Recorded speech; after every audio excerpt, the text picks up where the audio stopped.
નમસ્કાર, આપ જોઈ રહ્યા છો સંદેશ ન્યૂઝ. નમસ્તે ગુજરાત સાથે હું ભાવિની અને મહત્વના સમાચારથી શરૂઆત કરીએ તો રાજ્યમાં હીટવેવની આગાહી કરાઈ છે.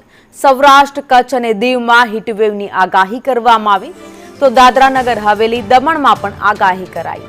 કંડલામાં 45.2 ડિગ્રી સૌથી વધુ તાપમાન નોંધાયું હતું, જ્યારે અમદાવાદમાં 44.8 ડિગ્રી, અમરેલીમાં પણ 44.5 ડિગ્રી તાપમાન નોંધાયું, જ્યારે રાજકોટમાં 44.3 અને ગાંધીનગરમાં 44.2 ડિગ્રી તાપમાન નોંધાયું છે.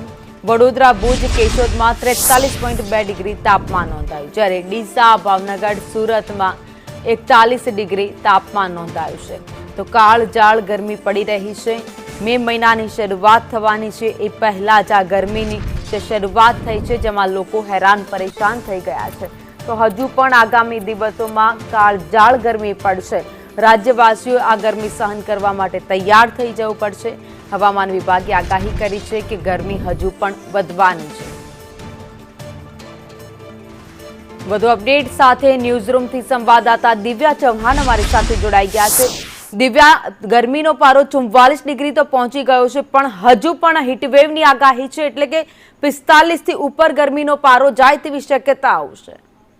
રાજ્યભરમાં ગરમીનો પારો છે તે સતત વધવાની આગાહી હવામાન વિભાગ તરફથી કરવામાં આવી છે, કારણ કે ઉત્તર પશ્ચિમના પવનોની દિશા બદલાઈ છે અને તેના જ કારણે રાત્રિ દરમિયાન પણ ઉકળાટનો સામનો લોકોએ કરવો પડે તેવી સંભાવના છે જે વ્યક્ત કરવામાં આવી છે. જેમાં અમદાવાદ સહિતના વિવિધ વિસ્તારોમાં પણ આજે યલો એલર્ટ છે જે આપવામાં આવ્યું છે, જેમાં 43 થી 44 ડિગ્રી સુધી તાપમાન રહી શકે છે. તો મહેસાણા, પાલનપુર, ડુંગરપુર સહિતના તમામ જે વિસ્તાર છે ત્યાં 43 થી 42 ડિગ્રી સુધી તાપમાન રહેશે, જ્યારે અન્ય વિસ્તારોમાં જે દક્ષિણ ગુજરાતના ભાગો છે જ્યાં 40 ડિગ્રીથી 41 ડિગ્રી રહેવાનું અનુમાન હવામાન વિભાગ તરફથી પણ કરવામાં આવ્યું છે.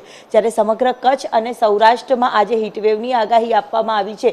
સમગ્ર કચ્છમાં આજે તાપમાન 45 ડિગ્રી સુધી જાય તેવી પણ સંભાવનાઓ છે તે જોવા મળી રહી છે. મહત્વનું છે કે રાજ્યભરમાં આજે હીટવેવની અસર રહેશે, જ્યારે રાત્રિ દરમિયાન પણ ઉકળાટનો સામનો લોકોએ કરવાનો વારો આવશે. એટલે કે 2 દિવસ સુધી આકરો ઉનાળો અને આકરી ગરમી રહેવાનું અનુમાન હવામાન વિભાગ તરફથી કરવામાં આવ્યું છે. જી, આભાર માહિતી માટે.